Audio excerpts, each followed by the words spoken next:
For number 10, we have Detlef Schrempf. From the time that he played as a six-man, he averaged about 12 points, 3 assists, and 6 rebounds. Now, for his time as a six-man, he did play mostly on the Pacers and the Dallas Mavericks because he was there about halfway through his career. He really ended his career on the Seattle Supersonics, in which he started at the small forward position. Now, throughout his career, he was a two-time Six-Man of the Year, finishing second once in his 7th season in the NBA. He was also an MVP candidate in the time that he won a six-man. He was 16th in MVP voting in the year that he got voted for it, but that's still someone kind of voting for you. Now, his play style is really just a typical white guy in the 80s, a good passer that can also shoot the ball as well from any point of the floor. Together for the Nuggets, 2 seconds to shoot. Schrempf gets it off and shot as he's added the screen. You got the nice screen from Lambeer. Here's Schrempf. He pump fakes again, turn, shoot, 15-footer. Beats for him. Schrempf fouled by Rose. Playing for the last shot of the period. Schrempf leans in off the. Oh, what a hard bad point. Here's Schrempf posting up. Shot comes on the double, and the pass is perfect. Straight baskets now for jump shot by Schrempf, and he hits it for 3. Number 9, we have Toni Kukoč, who averaged 12, 4, and 4 across his entire career as a six-man. Now, the reason that I have him higher than Detlef Schrempf is the fact that he won a lot on the Chicago Bulls. He won 3 championships, and he was the main key role player off the bench that could score for them and really playmake for them. I think that he was very good on the Chicago Bulls. Now, he was a one-time Six-Man of the Year, but he was also voted 2nd and 10th. I think his archetype is that he is a good inside finisher who can also dish the ball out. I mean, he did average 4 assists throughout his career, especially as a taller dude. And honestly, he really doesn't look like it, but he can really finish around the rim, dunking the ball in most of these clips and just getting on the inside. He was very athletic. As Montross, and now he takes him to the hole. Takes him to the hole and deals down. Tony thought the whole way. Beautifully done. Kukoč with a fake pass and a man. Toni Kukoč. Kukoč fires down. Here's Hawk. Kukoč for the win. It goes! Oh, Bulls win it!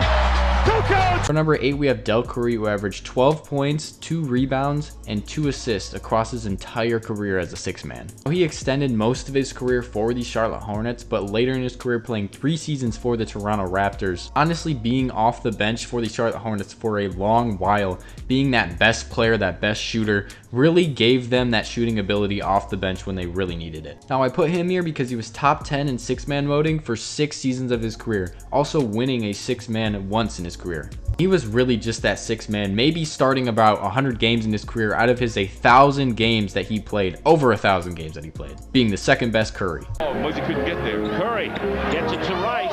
Rice can't believe he's that wide open and hits. 21 points. Double him quickly to Curry for 3. Yes, that's what you need. Last night, Curry got hit by Starks. That one on the opposite side of the ball has 4 assists. That's some move by Dell. In trouble. Harper backed off, left Curry open, and he'll burn you. 3 on the 24.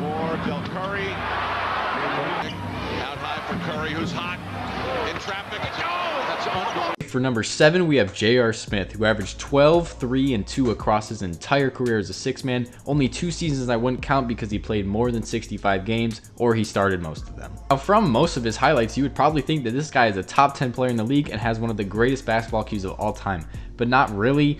I think that he is still a great player, though, a great shooter, and a really athletic man. If you really see his highlights, this guy was dunking. He was a Six-Man of the Year candidate 7 seasons of his career. He won it once also. He was an NBA champion. He was a great team for the 2016 Cleveland Cavaliers. I think he really helped attribute off the bench, especially in the scoring aspect. The Henny God. And wondering where he's been.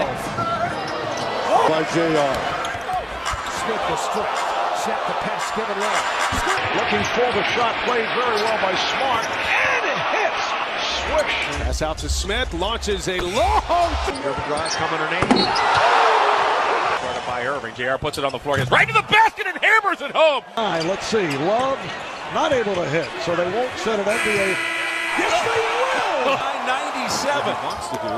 Oh, beautiful. For number 6, we have Eddie Johnson, who averaged 16 points, 4 rebounds, and 2 assists across his whole entire career, although he did start most of his games in the first 4 seasons of his career. But off the bench, he was still great, giving you a pure scorer who could score on the inside and maybe a shot on the outside because he was a pretty good mid-range shooter as well. He was a 6th Man of the Year candidate 3 times in his career, getting 2nd place and 3rd place, but he did win it 1 year, averaging 21 points a game off the bench. I fully believe that Eddie Johnson is an underrated player. He does not get valued enough for the amount of scoring that he contributed off the bench and as an entire player for the team that he was on. Here on TNT. What a surprise in Detroit. Eddie Johnson's baseline jumper. Good. Derek McKee into the ball game right now. Another explosive player to take that shot. He was wide open at 15. Out it comes. Getting more confident as every minute goes by. Every one of those shots. Eddie Johnson through the paint for 2. Go. Cade got a hand on it. Eddie Johnson pulls the loose ball off. Drexler outside. Maloney. Johnson at the buzzer.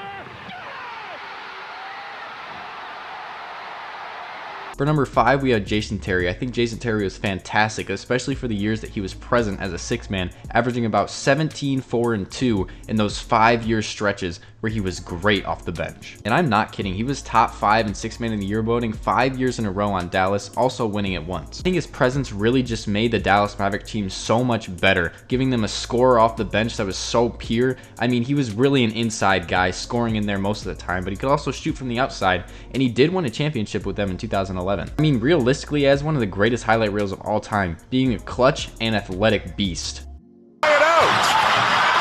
Terry ties the game. For the rebound, kept alive. Here's Terry. Yes. Tie it at 2. Terry went to the fadeaway. Terry then on a switch by Duncan. Down to 3. Terry launches a rainbow. Terry for 3. Oh, big down by 2. Terry got it. It's a 3. Chandler dunks one. Mavericks the other way. Lob to right. What? Unbelievable.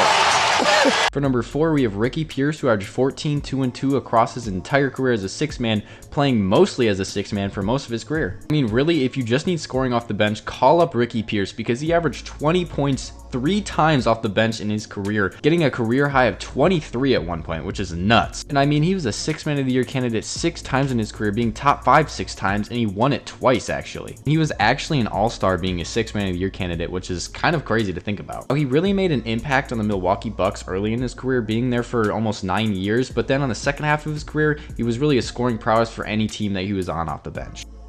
Ricky Pierce against Jordan shoots the 3. Yeah. Good job on the switch. Pierce under pressure hits a tough shot. Pierce for 3. Ricky Pierce with his second 3 down to Lojas. Long throw ahead to Ricky Pierce, and he's got the gimme. He keeps it. Pierce again. Pierce gets free. Oh! He followed up with Pierce to the hoop, lays it in. And nobody. Boyd Pierce, what a night.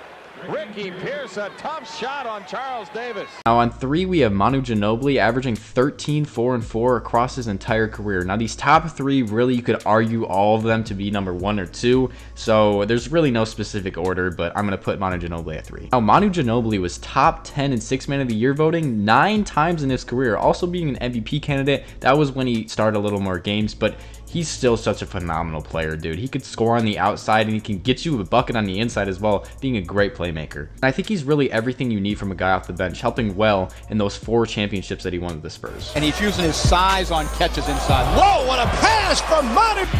Yao Ming, the loose one. Manu with the steal. Oh, Yao Ming! Here's Ginóbili. Oh my, what a play by Manu Ginóbili. Oh, Ginóbili with the move. All the way. Oh, Ginóbili crossover move. Oh, Manu. Ginóbili to the basket, puts it up, banks it in with 1.8 remaining. Hornets don't follow their lead. Manu, follow that baby! And 1 by Ginóbili! For number 2, we have Jamal Crawford, who averaged 15 points, 2 rebounds, and 3 assists across his entire career. He was mostly a six man his entire career, maybe not counting one season. And throughout his career, he got at least a vote in Six Man of the Year 9 times throughout his career, winning Six Man of the Year 3 times throughout his career, which is kind of insane. He did play for a decent amount of teams in his career, but I think that he was best for the LA Clippers, the New York Knicks, and the Chicago Bulls. And honestly, he was one of the cleanest players to play ever. His highlight reel is absolutely insane, and he could really make any shot from the mid-range or go inside, especially off the dribble where he was best at. He was so good at dribbling, and could be argued as one of the greatest ball handlers of all time. Back to Crawford. Jamal, a runner off the... Crossover by Crawford. Wow. Now that. Crawford. Very often. Cutting away the corner. Crawford for the win. Got it! Knocked away Crawford. Lets it go for three. With 3.7 to go. Holy mackerel. For number 1, and finally, we have Lou Williams, who averaged 14 points, 3 assists, and 2 rebounds across his entire career, being that cemented sixth man on every team he's been on. And I'm being serious, this guy did not start more than 40 games on any team he's ever been on. He's gotten a Six Man of the Year vote 9 times in his career, winning it 3 times also. When you talk about six men, you talk about Lou Williams. He's really that scorer and that playmaker off the bench that you need on every single team you're on. And I really believe that his scoring ability, especially from the three-point line and in the mid-range, but also on the inside, is great, and he's also a very clutch player as well. In my opinion, being the most cemented six man of all time. Lou Williams trying to just get something out of this homestand. Lou Williams goes around. 7 on the clock. Here's Lou once again, and he's Edmonton winning 3-1 over the Rangers.